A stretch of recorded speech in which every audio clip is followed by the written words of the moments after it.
Provavelmente, a maioria de vocês aqui nunca ouviu falar num homem chamado Alberto Magno.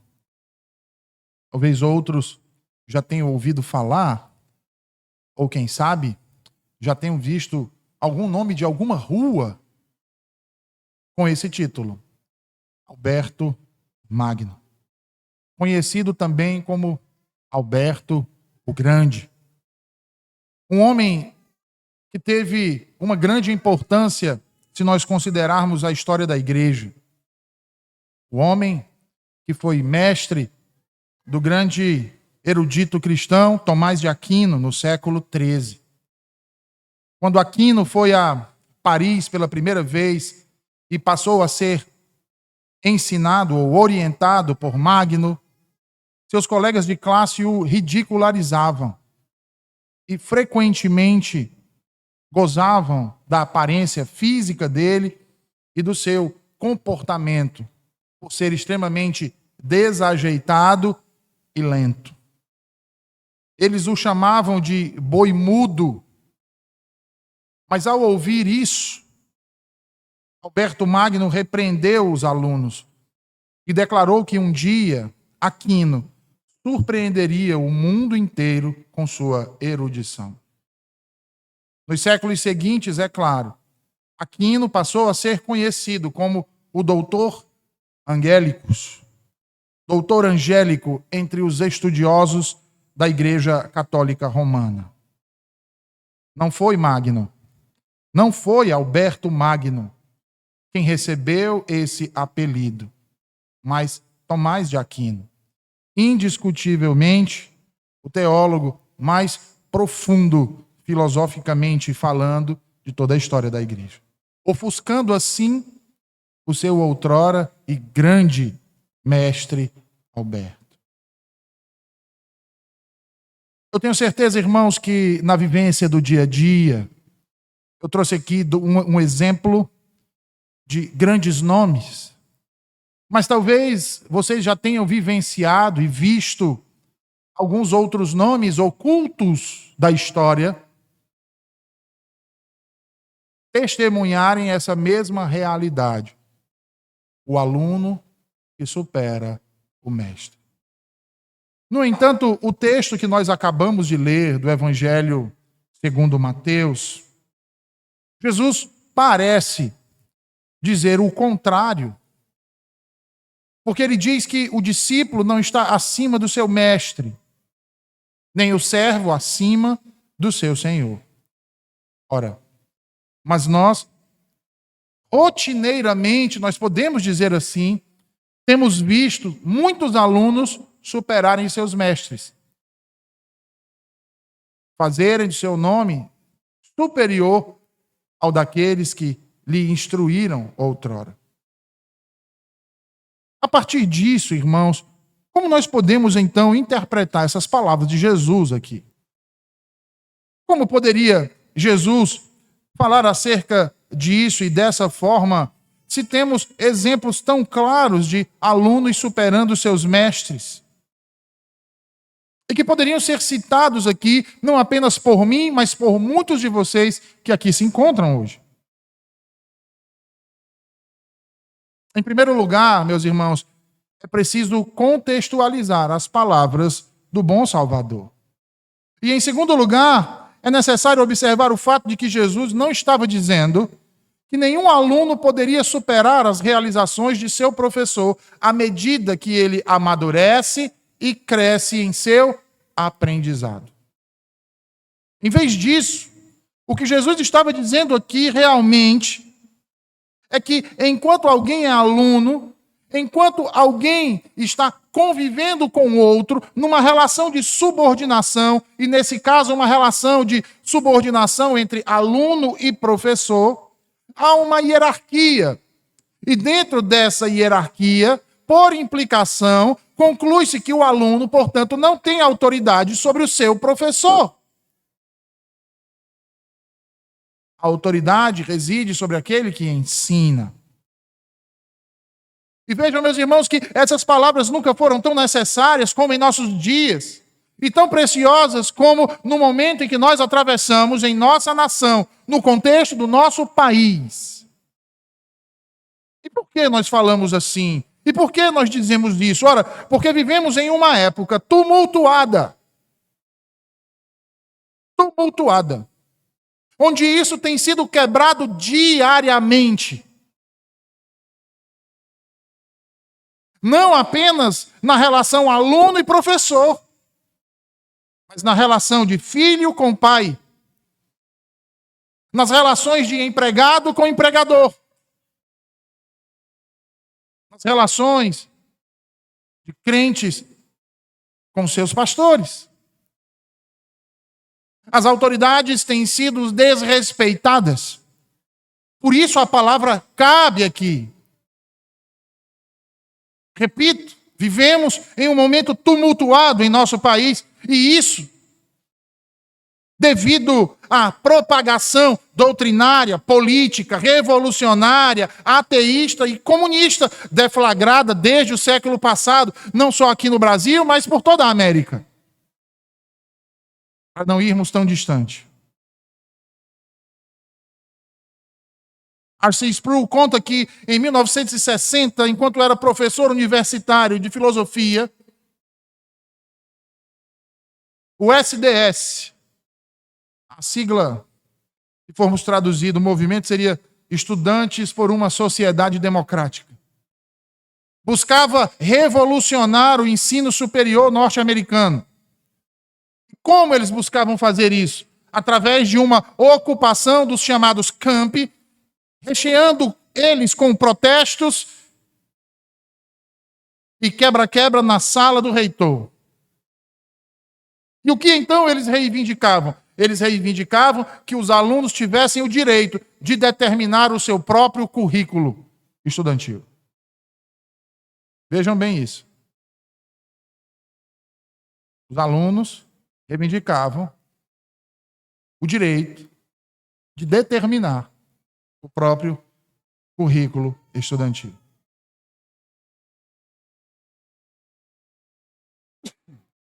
Então ele conta que, especificamente na faculdade que ele lecionava filosofia, ele diz que alguns calouros declararam que iriam informar ao corpo docente quais cursos precisavam cursar para se qualificarem em filosofia. E aí Sproul diz que um dia os questionou para ver acerca do que eles conheciam sobre filosofia. Fez algumas perguntas. E as respostas, obviamente, demonstraram que, manifestamente, eram completamente ignorantes sobre o assunto. Ignorantes sobre o assunto. No entanto, eles reivindicavam o direito de elaborar seu próprio currículo. Porque achavam que tinham o direito e que podiam ser mais sábios do que o seu professor. Os dias de hoje, em muitos países, o que acontece é que eles vivenciam um produto desse tipo de atitude e de movimentos semelhantes a esse. O nosso país é uma prova disso. Porque no nosso país não apenas os alunos pensam em estar acima dos professores, como muitos filhos pensam em estar acima dos pais. E no texto que lemos, Jesus qualifica esse tipo de atitude revolucionária e rebelde como sendo uma tolice. Eu vou ser mais específico, irmãos. Como sendo uma estupidez. Não é justo chamar de burrice. O coitado do animal não tem culpa. O aluno não ensina o professor, irmãos. O professor ensina o aluno. O que poderia ser mais simples do que isso? Apesar da simplicidade lógica, muitos não percebem. Ora, e por que não percebem? Como dissemos há pouco, é preciso contextualizar. Observem o que diz o texto. Jesus estava prestes a enviar os 12 discípulos em uma missão de teste, e como vimos, ele os alertou de que seriam levados a concílios, açoitados nas sinagogas e forçados a testemunhar perante governadores e reis. Jesus está dizendo para eles que eles seriam perseguidos por pregar o evangelho, por anunciar a boa nova de Cristo. E é por isso então que ele olha para eles e diz: eu sou o vosso mestre, e vós sois os meus discípulos. Olhar então para os fariseus, como eles me odeiam, como eles me perseguem, como eles são atentos às minhas palavras para ver se conseguem me fazer tropeçar em alguma vírgula que eu disser. Eu estou enviando vocês para o meio deles, destes lobos. Então não pensem que vocês vão escapar do mesmo tipo de ódio, do mesmo tipo de perseguição, do mesmo tipo de provação que eu tenho passado. Porque se eles me odeiam, odiarão a vós outros. Porque um discípulo não está acima do seu mestre. E eu pergunto a vocês, alguém já odiou vocês por ser cristão? Alguém já desprezou você por causa da sua fé? Alguém já agiu com hostilidade porque você é fiel a Cristo? Porque, de certa forma, irmãos, todos experimentam animosidades de outras pessoas em algum momento, às vezes dentro da nossa própria casa. E talvez eu sendo mais específico, num exemplo mais específico, os irmãos aqui se identifiquem. Daquele pai, ou daquela mãe, ou daquele irmão, ou daquela irmã, ou daquele amigo que convida para nós irmos num aniversário, num domingo de manhã, e nós rejeitamos porque dizemos que domingo é o dia do Senhor e nós vamos para o culto com as nossas famílias. E eles dizem, mas que é isso? Uma vez no ano, não pode fazer diferente, não pode ir lá prestigiar. É o aniversário do meu filho, é uma data importante, é uma comemoração importante. Se você me ama, se você é meu amigo, você vai. Mas se você fizer essa desconsideração, já passaram por isso? Ou de ser questionado do tipo, que espécie de religião é essa que proíbe as pessoas de se amarem? Que chega um domingo, não pode ir para uma praia, não pode curtir uma piscina? Isso não é religião, isso é seita. Como é que é? Você congrega numa igreja que só canta salmos, espera aí, que coisa mais arcaica, não tem uma banda, não tem um grupo de louvor.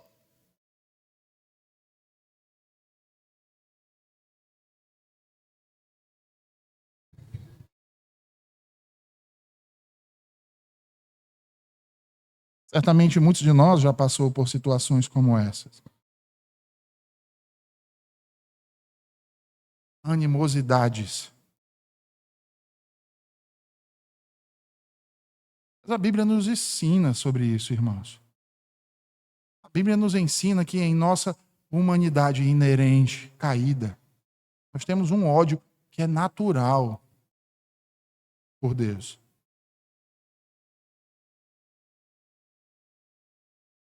Ah, pastor, mas espera aí, né? Eu não conheço ninguém que diga que odeia a Deus. Nem mesmo os ateus que eu conheço dizem isso. Na verdade, todo mundo diz que ama a Deus. De fato. Eles amam o Deus que criaram nos seus corações, não o Deus das Escrituras. Porque quando a gente começa a apresentar o Deus que a Escritura nos revela, começa a entrar em conflito o Deus do coração deles e o Deus da Escritura. Entendem, irmãos? E como há uma animosidade natural contra o Deus das Escrituras, não contra o ídolo falso do coração dele. Então ele começa a lhe repelir.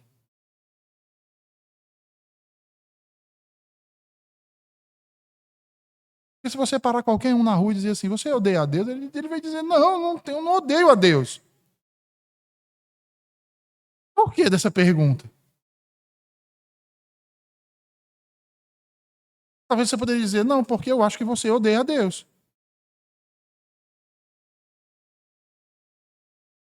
Ele diz, como assim? O que ele levou a deduzir isso?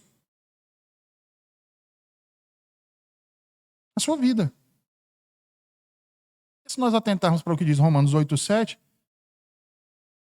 a inclinação da carne é inimizade contra Deus.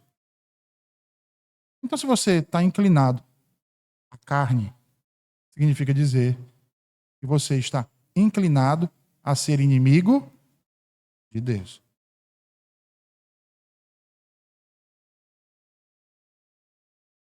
Entendem? Se temos algum amor a Deus em nossos corações hoje, ele não veio a nós naturalmente, porque naturalmente há uma aversão a esse Deus. Não ao Deus de cada um, a esse Deus da Escritura. Há uma aversão. Logo, ele não veio a nós naturalmente. O amor que nós dizemos ter por esse Deus aqui não veio a nós naturalmente, mas sobrenaturalmente. Por quê? Por causa da hostilidade inata a Deus e ao seu Filho. O que faz de nós, outrora, todos partícipes dessa inimizade como descrentes. E aí vejam, irmãos, a maioria dos cristãos é batizada, seja na infância ou logo após fazer a profissão de fé. E o que é o batismo? O batismo é um sinal que aponta para algo.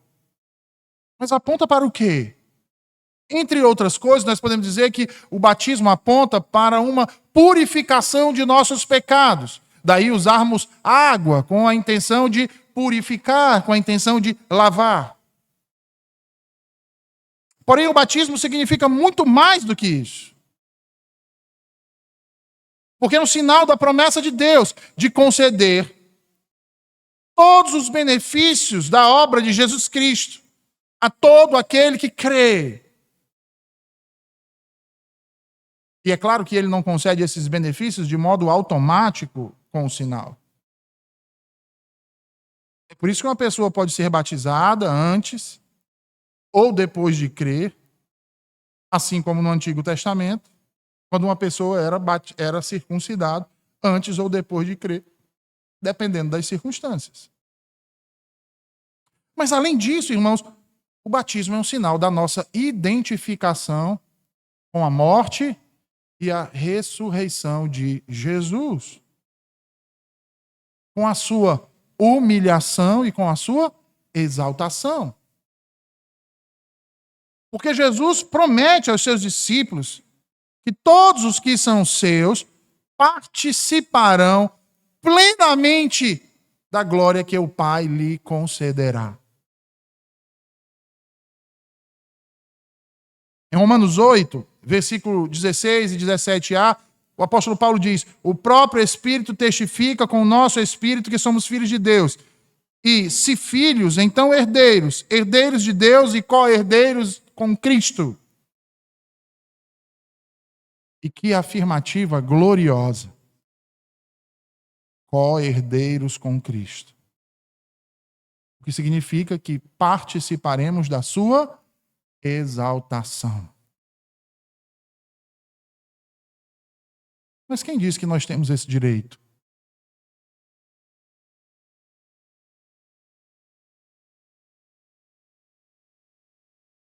Quem diz que temos direito à exaltação de Cristo em nós mesmos?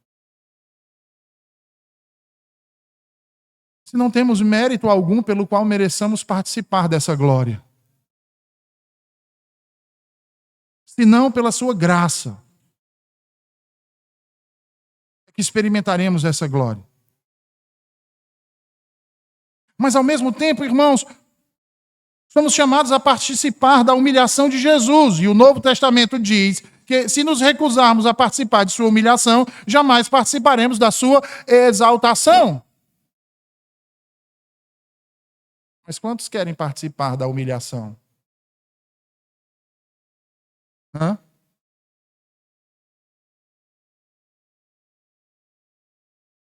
Quantos querem participar dessa fase? É difícil, não é, nos nossos dias? E percebe como o primeiro versículo que nós lemos está intrinsecamente ligado a todos os outros que vão chegar até o versículo de número 33?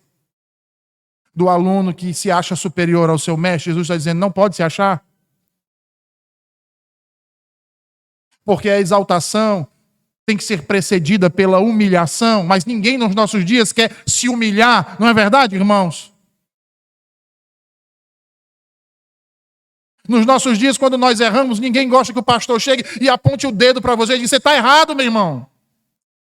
E ai, se o pastor falar um pouco com um tom de voz mais alto.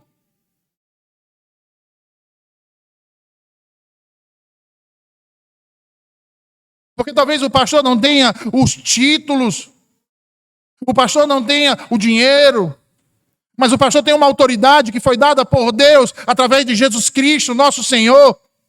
E que, portanto, se você realmente cresce quem é Jesus, saberia interpretar isso e se dobrar a isso. E não se utilizar do jargão dos nossos dias, com quem você pensa que está falando, ou quem você pensa que é para falar comigo assim. Isso não é discurso de aluno, irmãos. Isso não é discurso de discípulo, isso é discurso de quem quer ser mestre, sem antes ser aluno. De alguém que já se acha exaltado, sem antes ter sido humilhado.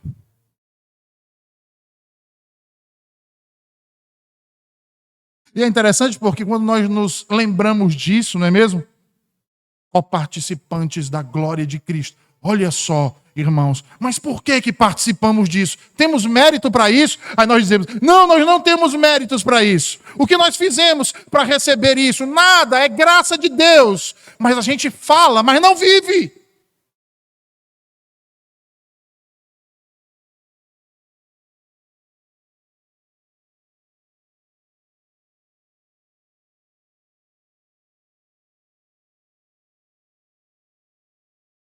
É por isso que ao mesmo tempo, irmãos, que nós somos chamados para participar da exaltação de Cristo, antes nós somos chamados também para participar da sua humilhação.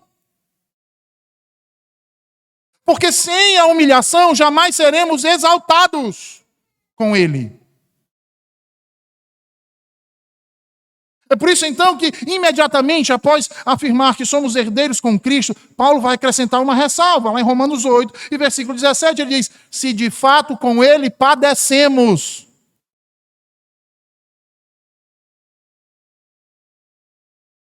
Se de fato com Ele padecemos, para que também com Ele sejamos glorificados.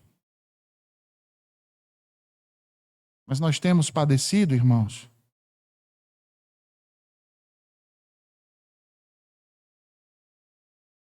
Pedro escreve, alegrai-vos por serdes participantes do sofrimento de Cristo, para que também, na revelação da sua glória, vos alegreis e alegreis. Tradução minha aqui, tá?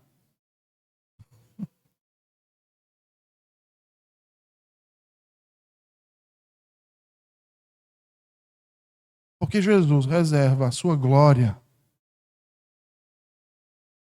para os crentes que abraçam, irmãos, com todo o seu coração, a sua humilhação.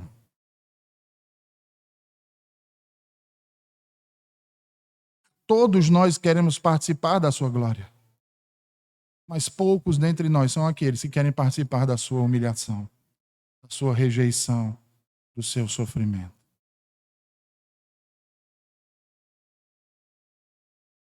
Ninguém gosta de ser chamado de cafona porque usa vestes decentes.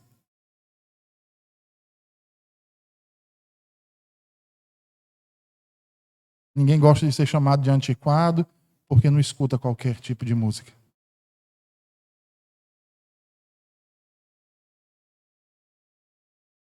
Ninguém gosta de ser deixado de lado no trabalho porque não fala das mesmas coisas que os demais falam. Não riem das mesmas coisas que os demais riem e não praticam as mesmas coisas que os demais praticam. Poucos são os que antes agradecem a Deus por serem tratados como diferentes deste mundo ou neste mundo. Poucos. Porque a maioria quer se parecer com mais do mesmo. Mais do mesmo.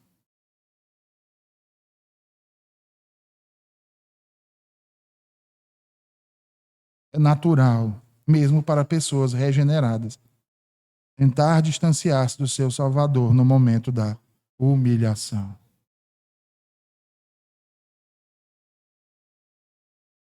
Às vezes, irmãos, pode ser constrangedor ser cristão, sabia? Mas se Jesus nos lembra que o discípulo não está acima do seu mestre, nem o servo acima do seu senhor. Isso não quer dizer que os alunos sejam inferiores aos seus mestres, ou que os servos sejam inferiores aos seus senhores. E mais do que ninguém, Jesus entendia que o status de uma pessoa em uma determinada sociedade não é o que determina seu valor ou dignidade como pessoa humana. Não é, irmãos. Nunca foi, nem nunca vai ser. Como discípulos, nós somos preparados para passar pelo que o Mestre passou. Por isso disse Jesus, basta ao discípulo ser como o seu mestre. E ao servo como o seu Senhor. Versículo 25. Por isso ele vai dizer, se chamaram Beelzebu ao dono da casa, quanto mais aos seus servos. Quanto mais aos seus servos.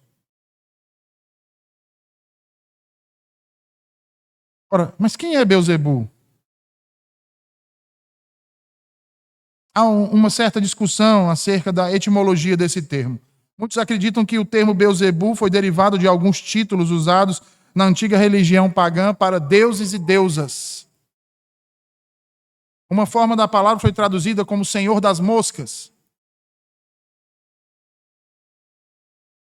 Que Golding tomou emprestado como título para o famoso romance.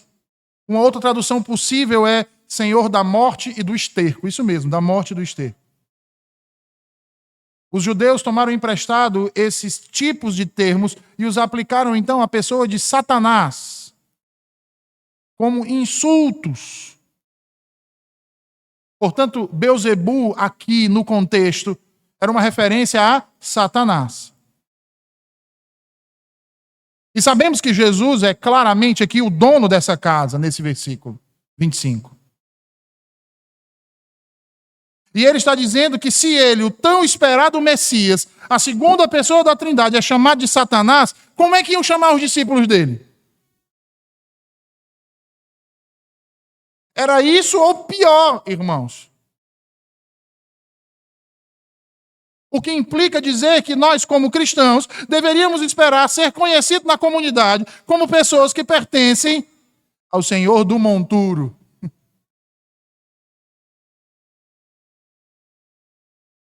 Como alguns romanos pintaram nas paredes nos primeiros séculos, né? Colocavam lá um homem crucificado com a cabeça de burro, aí dizia Jesus Cristo.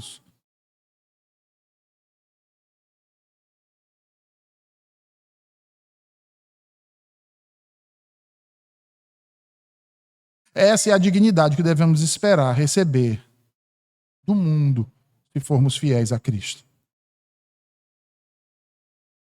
É de sermos chamados de retrógrados, é de sermos chamados de ignorantes, é de sermos chamados de radicais, é de sermos chamados de fundamentalistas, é de sermos chamados de santarrões, é de sermos chamados de puritanos, neopuritanos. E aí vai. E aí vai. Essa é a dignidade que o mundo tem para nós. Para aqueles que forem fiéis ao seu Mestre, a Jesus Cristo. E essa, meus irmãos, sem sombra de dúvidas, é uma perspectiva assustadora. Porque quem é que gosta de ser odiado?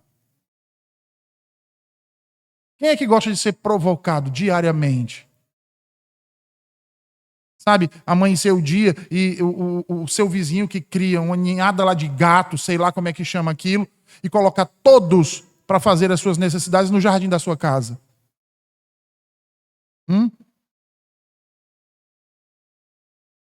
De quando for estacionar o seu carro, entrar sempre na sua calçada para arrebentar a sua calçada.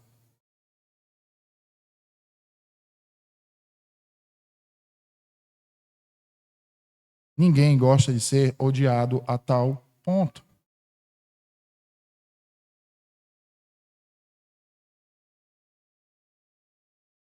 Entretanto, Jesus não deixou seus apóstolos sem consolo. Veja aí o versículo 26. Apesar de tudo isso, Jesus olha para eles e diz assim, mas não tem mais. Mas não tenham medo, Jesus está dizendo para eles. Não tem mais, Jesus diz, porque nada há encoberto que não haja de revelar-se, nem oculto que não haja de saber-se.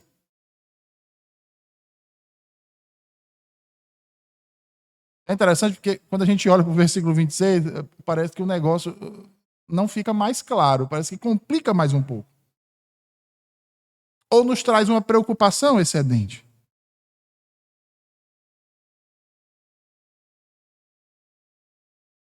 Parafraseando mais uma vez aqui Sproul, ele diz que há uma história sobre um brincalhão que morava em uma pequena cidade, onde ele enviou cartas idênticas a 20 empresários e líderes proeminentes daquela comunidade. Pessoas de alto padrão, de renomadas naquela região, muito conhecidas. E as cartas diziam simplesmente o seguinte: já sabem de tudo, fujam imediatamente. Dizia apenas isso a carta. Sabe o que aconteceu?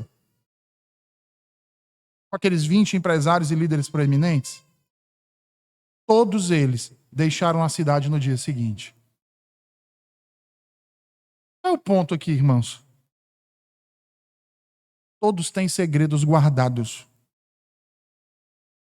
Coisas que preferiam, ou que preferem, ou que não querem que os outros saibam.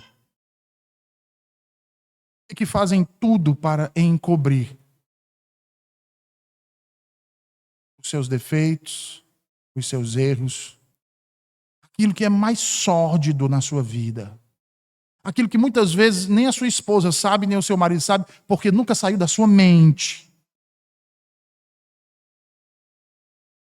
Então, quando a gente escuta essas palavras de Jesus, e se nós cremos que isso aqui é a palavra de Deus, que isso aqui é verdade, no mínimo, isso deveria nos roubar o fôlego. Pois corremos o risco de ter tudo isso revelado. Já imaginou? Chegasse aqui, colocasse uma máquina aqui, e você pusesse assim a mão em cima e ele começasse a passar os vídeos com áudio de tudo aquilo que passa na sua mente, na frente de todos. Quem seria o primeiro a colocar a mão?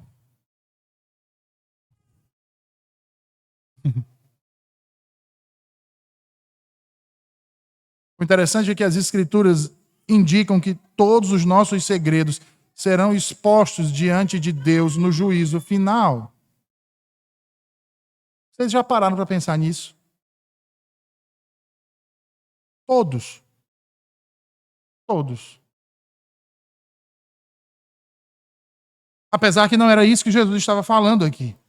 Em vez disso, ele estava falando sobre a revelação completa dos planos, conspirações e trama daqueles que odeiam a ele e ao seu povo. Ele estava dizendo que todos os planos secretos dos fariseus, por exemplo, estavam expostos. Todas as falsas acusações contra o povo de Deus seriam vistas como falsas. Como disse Jesus na parábola da viúva, acaso Deus não fará justiça aos seus escolhidos que clamam a Ele dia e noite, ainda que seja paciente com eles? Isso me lembra de Jonathan Edwards. Edwards assumiu o pastorado da igreja em Northampton, Massachusetts, de seu avô, Solomon Stoddard, e lá foi usado por Deus para ajudar a desencadear o grande despertamento do século XVIII.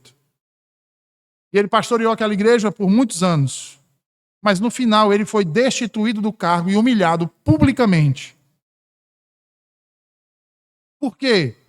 Isso aconteceu porque havia um homem em Northampton que odiava o evangelho.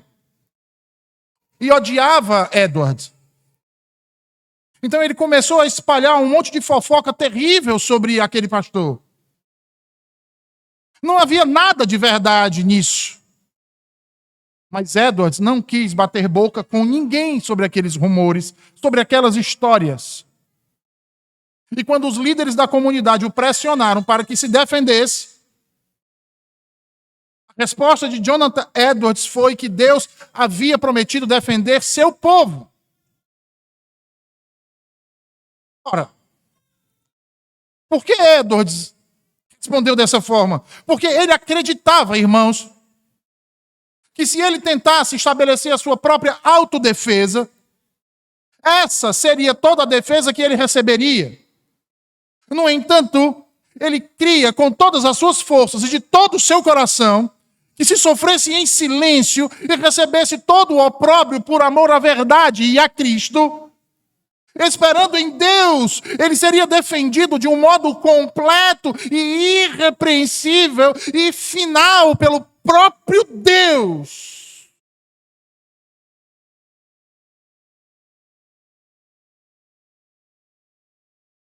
E eu não posso dizer que o caminho de Edwards é o mais sábio para todas as situações, irmãos. Mas sabe o que aconteceu com aquele mentiroso miserável? Foi levado ao arrependimento e confessou publicamente a todos na cidade que por inveja e inimizade, nós fôssemos dizer nos nossos dias, porque não ia com a cara do pastor Edwards, inventou todas aquelas histórias acerca dele. Esse, Deus ainda teve misericórdia, porque levou ele ao arrependimento. Mas e quantos não tem por aí que permanecem nutrindo ódio, rancor, mentira, injúria contra homens de Deus, sem se arrepender?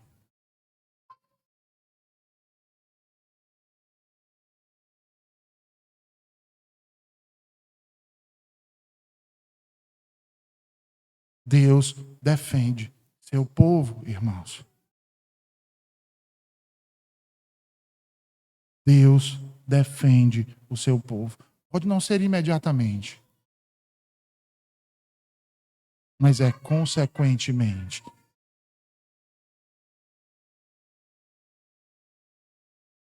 Logo, Jesus estava dizendo aos seus apóstolos que eles não deveriam ter medo daqueles que diziam coisas ruins contra eles, das ameaças que eles faziam contra eles. Porque tudo que estava encoberto seria revelado. Tudo que estava escondido seria trazido à tona. A falsidade por trás das coisas ditas contra os apóstolos seria revelada. Porque Deus é quem faria isso, irmãos. Deus é quem estabeleceria a justiça. E em situações como essa, irremediáveis, irmãos, não há melhor juiz para a resolução destas coisas que o Senhor.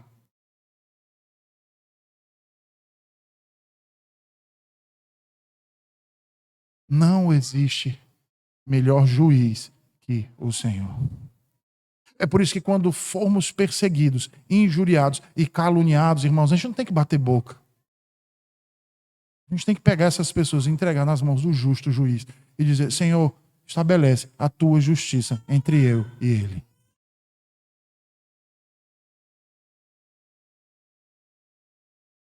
Que seja feita a tua justiça e para a tua glória, não a minha vanglória. E nem a dele, mas para a tua glória.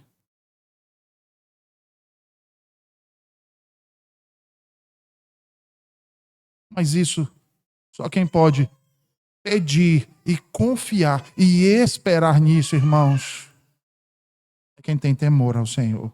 E é exatamente por isso, então, que Jesus prossegue aí nos versículos 27 e 28, dizendo o seguinte. Vejam aí o que diz Jesus.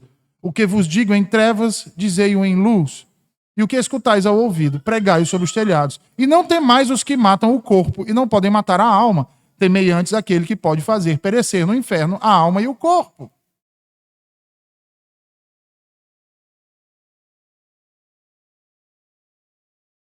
Ora, era natural, irmãos, que os apóstolos temessem os fariseus e outros que eram hostis a Jesus e a eles. Mas não era esses que eles deveriam temer. A pior coisa que essas pessoas poderiam fazer contra eles era matar os seus corpos. Eles não podiam tocar nas suas almas, no seu espírito.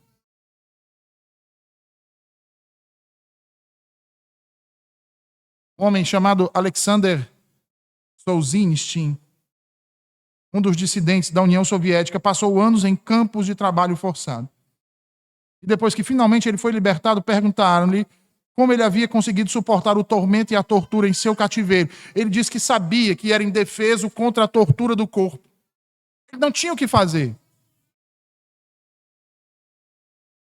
Mas ele lembrava continuamente que os soviéticos não tinham nenhum instrumento de dor o suficiente para perfurar a sua alma. Então ele concentrou o seu bem-estar e o prazer de continuar e permanecer vivo todos os dias no Senhor.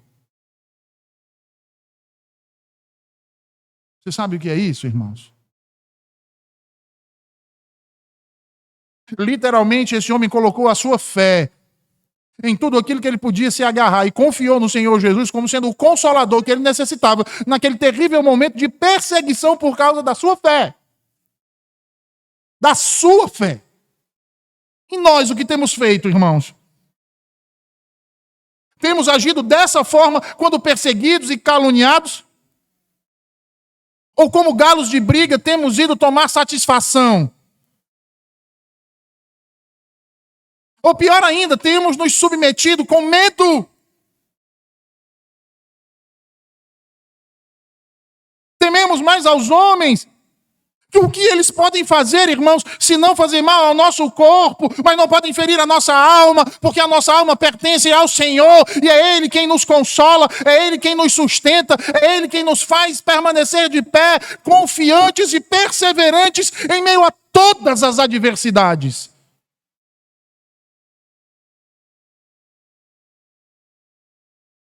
E todas as implicações que isso envolve.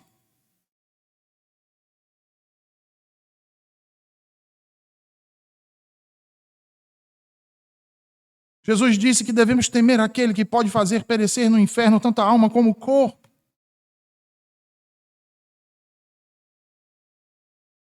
E Jesus aqui não está se referindo ao diabo, irmãos, porque o diabo não pode tocar a alma de um crente.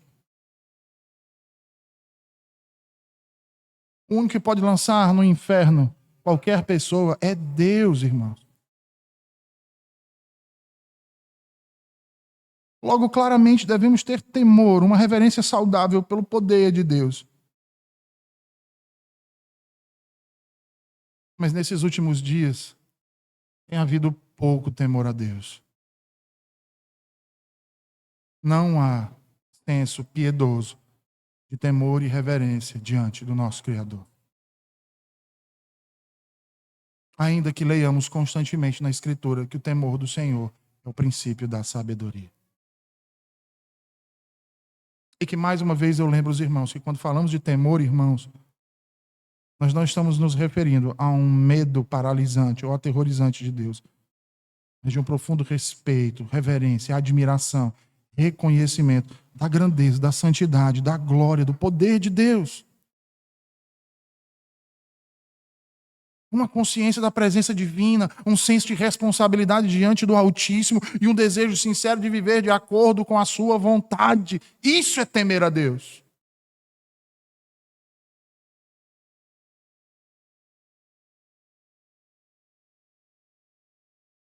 Um temor que nos leva à obediência, à submissão humilde. Como alunos, como servos. Logo, precisamos de um temor saudável de Deus, não dos homens.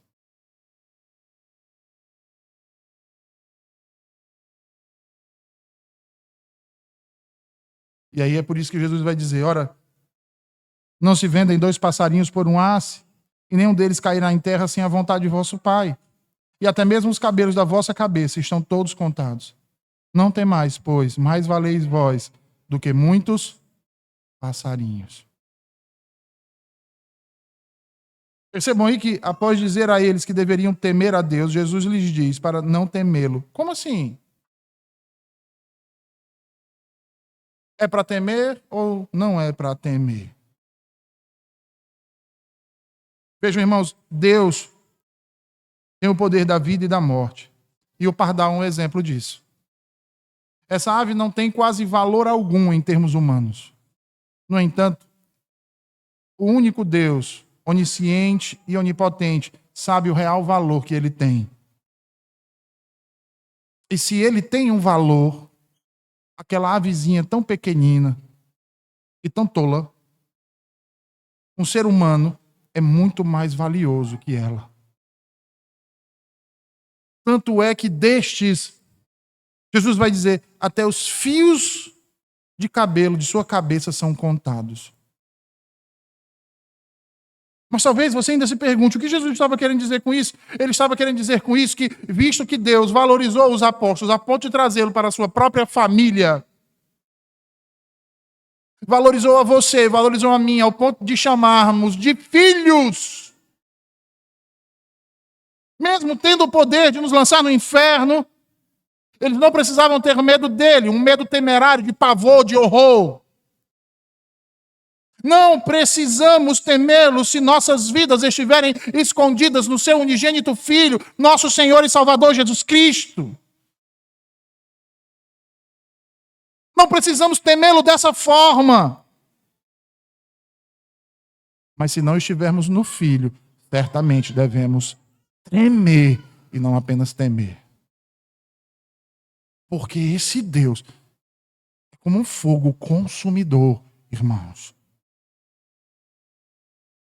Por isso, então, que Jesus vai concluir aqui a nossa passagem nessa noite, dizendo, portanto, todo aquele que me confessar diante dos homens, eu também o confessarei diante de meu Pai, que está nos céus. E que notícia gloriosa. E pegue tudo que nós falamos até aqui. Tudo que nós falamos até aqui. Imagine que você está lá no céu. E aí vem um anjo e traz o livro da sua vida. E aí os livros da sua vida são abertos. O julgamento está prestes a começar e você está ali, diante daquela grande multidão. E na primeira fileira, assim, do tribunal, estão todos aqueles com quem você conviveu a vida toda. E eles vão ler as suas obras, seus pensamentos mais íntimos.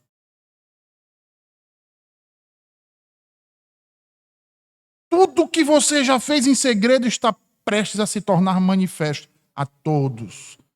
E quando aqueles anjos começarem a ler os seus registros, eles não precisam ler até a última página para deixá-lo condenável. Mas aí, quando eles começam a ler as primeiras coisas,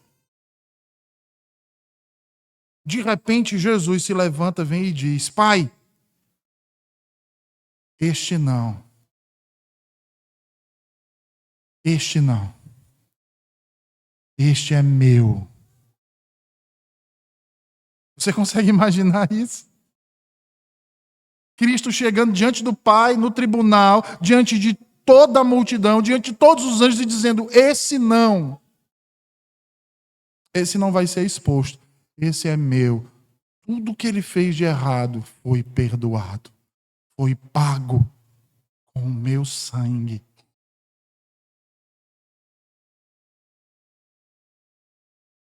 Você consegue imaginar isso?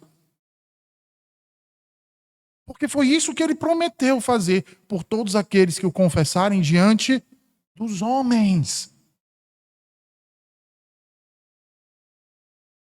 Porque o esperto, né, acha assim: não, quando chegar lá no céu eu vou dizer: não, mas Jesus é meu Senhor. Para Deus, o Pai. Sempre foi meu Senhor. Não. Mas e diante dos homens? Quem era o seu Senhor? Mas nisso há também um lado negativo, irmãos. Porque Jesus diz que todo aquele que o negar diante dos homens, eu também o negarei diante do meu Pai.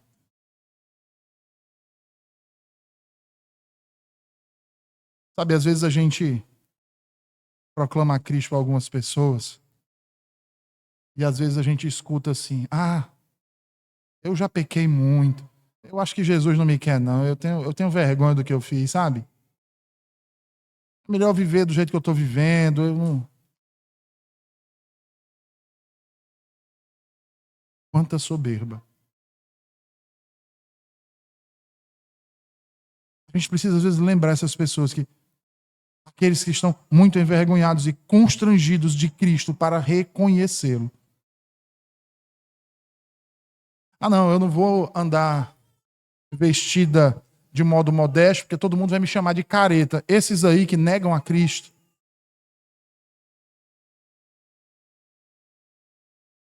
né, também serão negados diante do Pai. Porque não é uma questão só de vestes, irmãos. É uma questão de princípio, modéstia.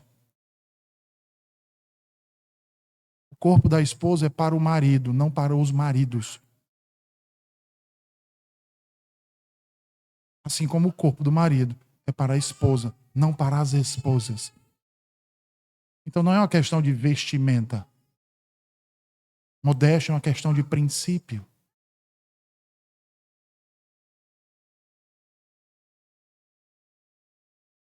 Aqueles que estão então muito envergonhados e constrangidos de Cristo para reconhecê-lo diante dos homens, descobrirão que ele se envergonhará deles diante do Pai, irmãos. Agora olhem para esses 12 homens aqui. Que encorajamento essas palavras do seu mestre.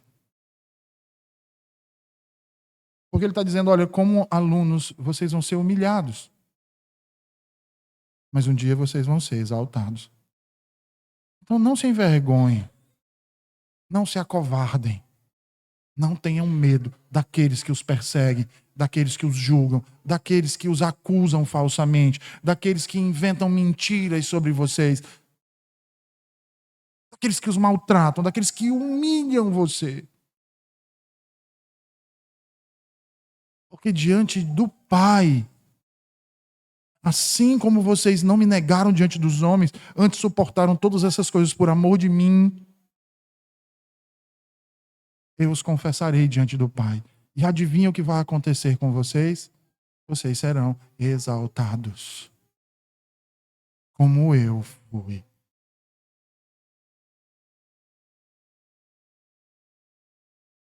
Que consolo nós podemos achar, irmãos, em tempos tão difíceis que nós vivemos. Em meio aos nossos familiares, em meio ao nosso trabalho, em meio à nossa igreja.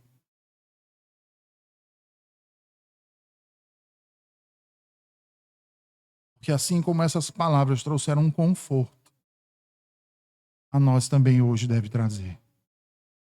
O conforto de termos um advogado, um mestre, um Senhor, que não apenas intercede por nós, mas que zela, defende e se compadece, que nos justifica, apesar de nossos pecados. Que o Senhor nos ajude, irmãos. Vamos orar?